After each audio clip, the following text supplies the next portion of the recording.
আজকে আমরা চালু করলাম, যেটা ওরাকলের টেকনোলজি এবং তাদের সিকিউরিটি এবং সেই সাপোর্টগুলো আমরা গ্রহণ করছি এবং ওরাকল ক্লাউডের সকল সেবা এবং সুযোগ এবং নিরাপত্তা যে সকল প্রস্তুতির প্রয়োজন হয় সেগুলো সব কিছুই আমাদের দেশের মাটিতে এবং আমাদের নিজস্ব ডেটা সেন্টারে আমরা স্থাপন করেছিলাম এবং সেটি আজকে আনুষ্ঠানিকভাবে আমরা উদ্বোধন করলাম, যেখানে আমরা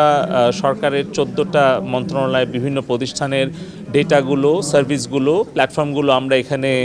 সংরক্ষণ করছি এবং নিরাপত্তা নিশ্চিত করছি এবং সার্ভিসগুলো ডেলিভারি করছি। তার আনুষ্ঠানিকভাবে আজকে উদ্বোধন হলো, যেটি বাংলাদেশ গভর্নমেন্ট ক্লাউড হিসেবে কাজ করবে এবং আগামী দিনে আমাদের যে সক্ষমতা তৈরি হয়েছে, আমাদের ডিজিটাল নথি থেকে শুরু করে আমাদের অন্যান্য প্ল্যাটফর্মগুলো এবং অন্যান্য সরকারের যেগুলো সেবা, সেগুলো আমরা আশা করছি যে তারা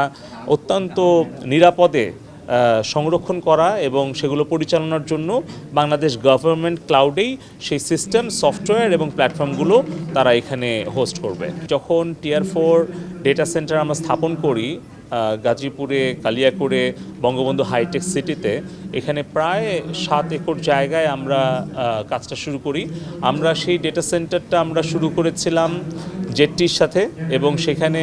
টিয়ার 4 ডেটা সেন্টারের যে সার্টিফিকেশান সেটি আমরা গ্রহণ করেছিলাম আমেরিকার আপটাইম ইনস্টিটিউটের কাছ থেকে। ফলে একটা চেক অ্যান্ড ব্যালেন্স ছিল, সবসময় আমাদের একটা কৌশলগত অবস্থান ছিল যেন একটা কোম্পানি ডেটা সেন্টার তৈরি করছে একটা দেশের